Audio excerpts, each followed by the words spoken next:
Okay, so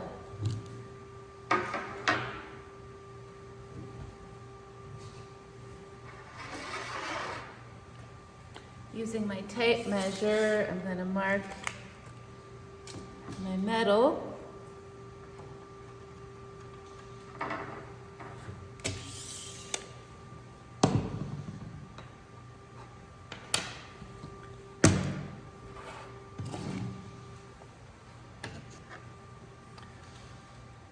So you can see that little white mark there. It's where I want to cut.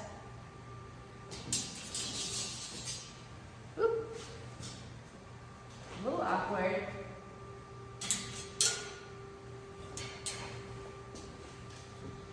But such is life. Then, so you're going to center that white mark in between the jaws, and then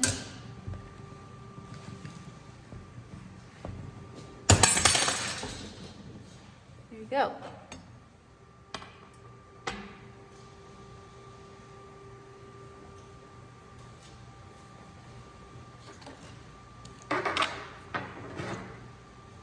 Now, to be truthful, you guys are probably going to be working on the floor, so I'm going to demonstrate it on the floor.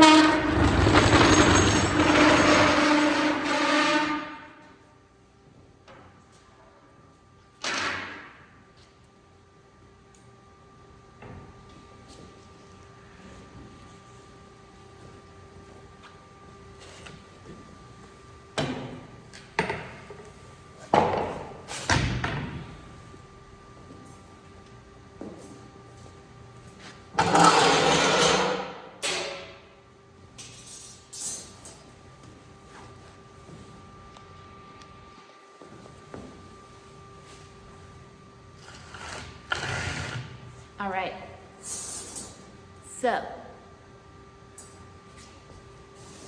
hey guys, so this is your pencil rod, all right? You're gonna get 20 feet of it, and you gotta cut it into 12 20-inch pieces.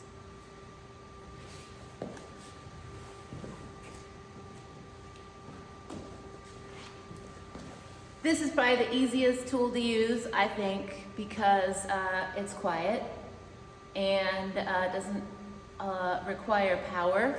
So we can start with this, measuring.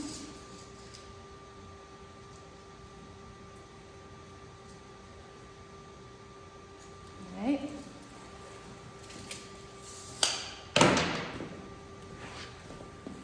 And then as you can see, I open it up with this handle here.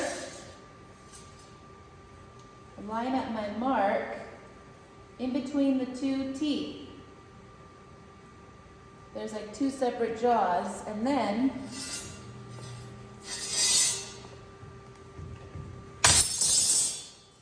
there you go, that easy. And then you've got 20 inches.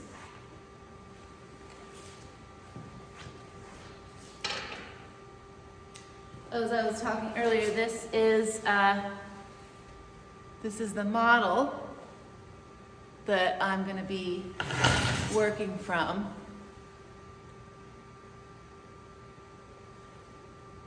And I have a feeling that it's going to get pretty heavy over here.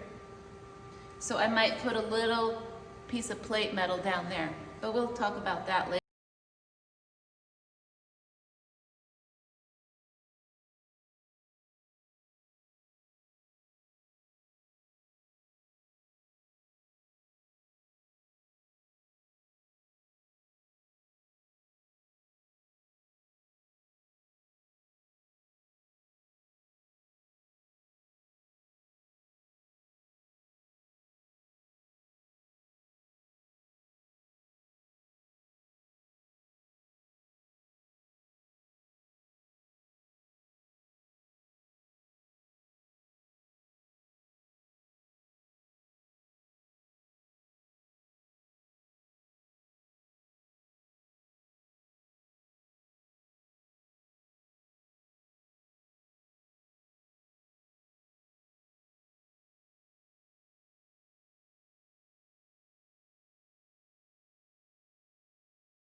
Okay guys, so next I'm going to show you guys the chop saw, which is a wonderful tool.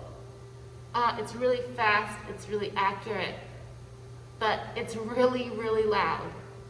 And it might be kind of hard to get the whole 10-foot rod up on this table, but once you cut it a few times, you can try it up here. So let's give it a shot.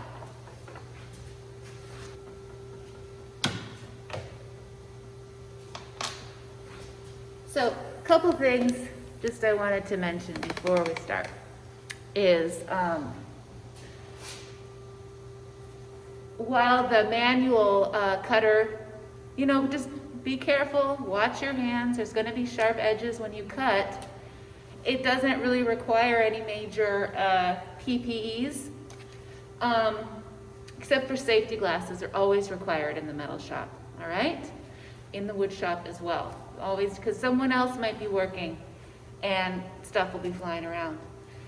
In the when you're using the chop saw, you absolutely need to wear eye protection and ear protection, really, because you're gonna lose your hearing, you can damage your ears.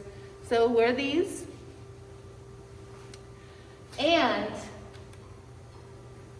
as a precaution, I really like to wear a face shield or bigger goggles. This gets a little, might get hard to understand me.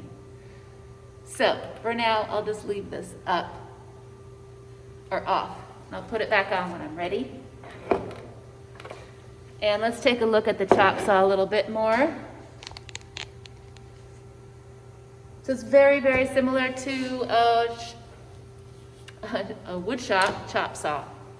And then it has the trigger handle up here. It has a large blade right here. In order to make a cut, you bring the blade down with control, not like all crazy. Woo! All right, with control. Okay, this has a special carbide blade on there that cuts through metal cutting metal. So you know this is really powerful. So always be aware of where your fingers are and always have all your safety protective clothing on. Okay? So I'm going to make a measurement and then I'm going to make a cut. It's over here. There are some blocks on this workbench that say keep support block, and that will help you hold up your project as you're working. There are several. This one seems to be a bit more accurate. And the chop saw has a variety of clamps. They can actually let you cut at an angle, but we are just going to be cutting straight down. And of course, I'll go over all of this in person, but I want you guys to make sure that you're familiar with it before we start using it. So this main clamp you use to hold onto your material. You're not going to hold onto it by hand, okay? Because it's a very powerful tool. You don't want your hands that close to the blade. And sometimes the metal will get quite warm when you're cutting through it. So you don't want to be touching it. All right, so let me just measure first. Okay? I'm still cutting my 20-inch pieces.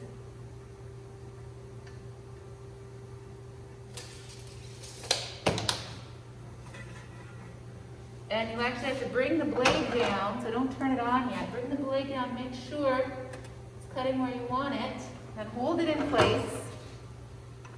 And then you're going to tighten it by turning this wheel. Make sure it's clamped in place. This wheel is clamped in place, okay? Now I'm going to put my ear protection on. Face shield, protect my expensive eyeglasses. And let's make a cut. You might want to turn it on once just to feel the torque. And you should always turn the machine on up in the up position. It cannot be in contact with the metal when you turn it on. That would be disastrous. Okay, sounds good.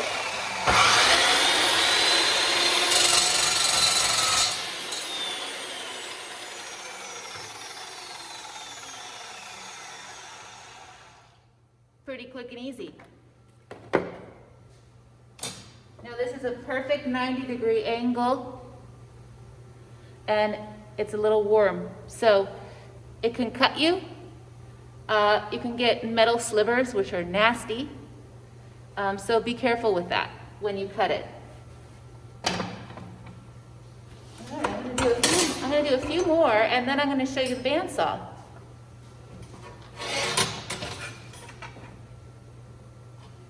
Yeah, let's do one more, really.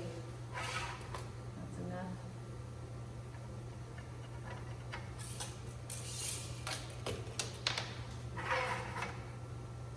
Okay. I'm going to bring down the blade with the power off to make sure I'm in the proper position.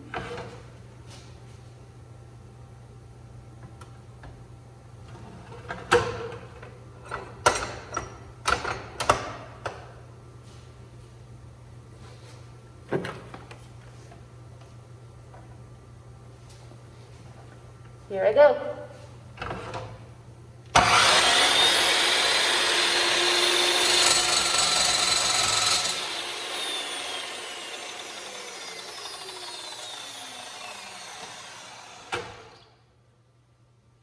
Okay. Let's check out the bandsaw.